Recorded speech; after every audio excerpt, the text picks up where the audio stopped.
the first test with the IM gun with the Lizardskin. So we've set it up so we've got pressure. Pressure's going through from here to your pot, which means you get a little needle jet, and now we just need to adjust the gun. You do that simply by holding on there, and whilst you're holding the trigger, just adjust the flow. So if we hold that,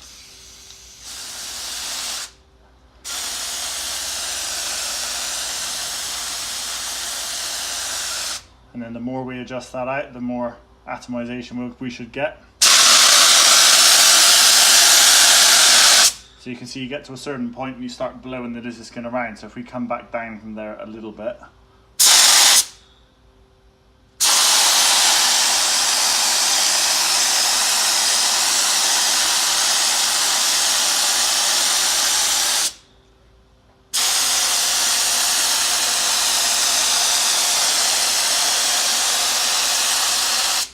so there you go, the IM gun can spray Lizardskin.